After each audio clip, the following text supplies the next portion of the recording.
So coming up to point, agri products విషయానికి వస్తే మన కంపెనీలో ఉండే ఈ ప్రొడక్ట్స్ అన్ని కూడా న్యాచురల్ బేస్డ్ ప్రోడక్ట్, ఆర్గానిక్. ఇవి ఒక కొత్త టెక్నాలజీతో డిజైన్ చేయబడ్డాయి. ఏంట కొత్త టెక్నాలజీ అంటే, సాధారణంగా బయట కొన్ని స్ప్రే మందులు కానీ బలం మందులు కానీ ఇవన్నీ మనకి పనిచేయాలంటే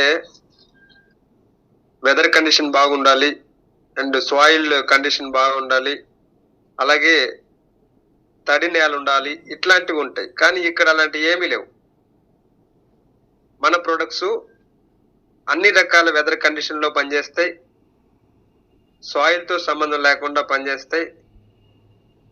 అదేవిధంగా నీరు ఉన్నా లేకపోయినా, అంటే తడి ఉన్నా లేకపోయినా కూడా పనిచేస్తాయి. ఆ విధంగా ఇది ఒక కొత్త రకమైనటువంటి ఇన్నోవేషన్ టెక్నాలజీని ఇందులో ఇన్వాల్వ్ చేయడం జరిగింది.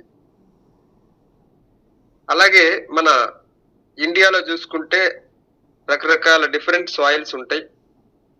బంకమట్టి నేలని, రాతి నేలని, ఇసుక నేలని, ఇలా రకరకాల నేలలు ఉంటాయి.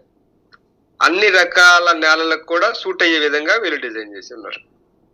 అదే విధంగా రకరకాల పంటలు ఉంటాయి. ఇప్పుడు హార్టికల్చరల్ క్రాప్స్ అంటే ఈ పళ్ళ తోటలు, పూల తోటలు.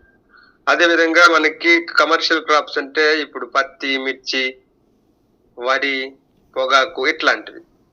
ఇలాగా మన ప్రోడక్ట్స్ అన్ని రకాల పంటలకు కూడా సజెస్ట్ చేయొచ్చు. ఎందుకు ఈ మాట మళ్ళీ చెప్తున్నా, మళ్ళీ లాస్ట్ లో ఫీడ్బ్యాక్ టైంలో సార్ మాకు బత్తాయి తోట ఉంది వాడొచ్చా, పొగాకు వాడొచ్చా, మిర్చికి వాడొచ్చా అని అడుగుతారు. అందుకనే ముందుగా చెప్తున్నా, అన్ని రకాల పంటలకి వేసుకోవచ్చు, అన్ని రకాల సాయిల్స్ కూడా వేసుకోవచ్చు.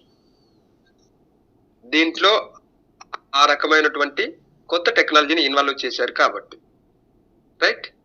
సో మనం అర్థం చేసుకోవాల్సిన విషయం ఏంటంటే, ఒక మనిషి ఆరోగ్యంగా ఉండాలంటే మనిషికి అన్ని రకాల పోషకాలు బాగా దొరకాలి. Like proteins, vitamins, minerals, carbohydrates, fats. ఇలాగా మనిషికి కావాల్సినటువంటి అన్ని రకాల పోషక పదార్థాలు ఎప్పుడైతే మనం అందించగలుగుతున్నామో అప్పుడు మనిషి ఆరోగ్యంగా ఉంటాడు, మనిషిలో ఉన్న అవయవాలన్నీ బాగా పనిచేస్తాయి, మనిషి యొక్క ఎఫిషియన్సీ బాగుంటుంది. అట్ ది సేమ్ టైం మొక్క కూడా ఆరోగ్యంగా ఉండాలంటే మొక్కకు కావాల్సినటువంటి పోషకాలు అందించాలి. చాలా మంది రైతులు ఏం చేస్తారంటే, వాళ్ళు ఎంతసేపటికి దిగుబడి రావాలని విపరీతమైన బలం మందులు, స్ప్రే మందులు ఇట్లా మోతాదుకు మించి వేస్తున్నారే తప్ప అవి మొక్కకు ఎంతవరకు ఉపయోగపడుతున్నాయి, అందులో ఏమున్నాయి అనేది ఒక్కరూ ఆలోచించరు. అది వెస్టిజన్ గా మనం దాని మీద అవగాహన కల్పించాలి.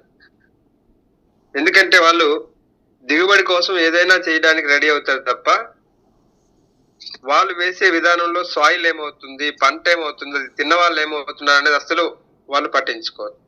అందుకనే ఈ రోజు రైతు వ్యవసాయం చేయాలంటే ఇబ్బంది పడుతున్నాడు. ఒక మైండ్ సెట్ ఫామ్ అయింది ఏమంటే, వ్యవసాయం చేస్తే లాసే తప్ప లాభం లేదు. ఎందుకంటే అన్ని రకాల ఖర్చులు పెరిగిపోయినాయి. ఇప్పుడు దుక్కి ఖర్చు దగ్గర నుంచి విత్తనాల ఖర్చు, కూలి వాళ్ళ ఖర్చు, ఓకే, స్ప్రే మందులు, బలం మందులు, అన్ని రకాల ఖర్చులు పెరిగినాయి. తర్వాత వచ్చే దిగుబడి చూసుకున్నట్టయితే చాలా తక్కువ ఉంది. అంటే దానికి కూడా సరైనటువంటి రేట్ లేక ఈరోజు చాలా మంది రైతులు లాస్ అవుతున్నారు. వ్యవసాయం చేయాలంటే మనకి లాస్ తప్ప లాభం లేదని పొలం ఉన్నోళ్ళు కూడా పొలం ఎవరికైనా కౌలుకి ఇచ్చేసి లేదంటే ఖాళీగా వదిలిపెట్టి ఆ పనికి ఈ పనికి పోతున్నారు. ఇదంతా జరగడానికి గల కారణం ఏంటంటే, సరైనటువంటి అవగాహన లేకపోవడం వల్ల, నాకు ఎక్కువ పంట రావాలని విపరీతమైనటువంటి కెమికల్స్ వాడడం వల్ల ఈ పరిస్థితి ఏర్పడింది. ఈరోజు భూమి అనేది ఆల్మోస్ట్ ఒక 4-5 అడుగుల లోతు వరకు దాని యొక్క సారాన్ని కోల్పోయింది. Recent survey. ఇదే పరిస్థితి కంటిన్యూ అయితే గనక, కొనసాగితే గనక రానున్న 5-10 సంవత్సరాల్లో మనం ఏదైతే ఇప్పుడు పండిస్తున్న పంట భూములు పంటకి అనువుగా లేకుండా ఓన్లీ ఫ్లాట్స్ కట్టుకోవడానికి మాత్రమే యూజ్ అవుతాయి. ఆల్రెడీ జరుగుతోంది, ఇంకా అది పెరుగుతుంది.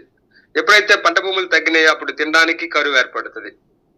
ఉన్న పంటలోనే మనకి ఎక్కువ మందికి అది సర్దుబాటు కావాలని ఇంకా ఎక్కువ హైబ్రిడ్స్ అని, కెమికల్స్ అని యాడ్ చేసి ఉన్న దాంట్లోనే మనకు రకరకాల ఫుడ్స్ సప్లై చేయడానికి ట్రై చేస్తాయి. ఇప్పుడు మనం ఆల్రెడీ చూస్తున్నాం, అన్ని రకాల ఫ్రూట్స్ లో కూడా హైబ్రిడ్స్ వచ్చినాయి. ఈ మధ్య కాలంలో సీతాఫలాలు ఒక్కొక్కటి కేజీ 2 కేజీలు ఉంటున్నాయి. ఓకే, ఇలాగా మనం తీసుకునే ఫుడ్స్ అన్ని కూడా హైబ్రిడ్స్ వచ్చే అవకాశాలు ఉన్నాయి. కాబట్టి మనం ఆలోచించాల్సింది, అర్థం చేసుకోవాల్సింది రైతులకు, especial as a West Indian గా మనం చెప్పాల్సిన అవసరం ఏముందంటే, ఈరోజు భూమికి కావాల్సినటువంటి సరైనటువంటి పోషకాలు, మొక్కకు కావాల్సినటువంటి సరైనటువంటి న్యూట్రియంట్స్ అందించడం ద్వారా మాత్రమే మనం మంచి ఫలితాలు పొందగలుగుతాం అని బేసిక్స్ మీరు మాట్లాడండి. ఇది వాడండి దిగుబడి వస్తుంది, ఇది వాడండి మీకు ఎక్కువ లాభం వస్తుంది, ఇట్లా చెప్తే వాళ్ళు కొంతమంది రిసీవ్నెస్ చేసుకోవచ్చు, చేసుకోకపోవచ్చు. బట్ మనం ప్రాక్టికల్ గా అసలు ఏం జరిగింది, మనం ఈ యొక్క ప్రోడక్ట్స్ ఇవ్వడం వల్ల ఏం జరగబోతుంది, రిజల్ట్స్ ఎట్లా వస్తుంది అనేది వాళ్ళకి అవగాహన కల్పిస్తే గనక ప్రతి ఒక్కరూ వాడడానికి ట్రై చేస్తారు. ఓకేనా?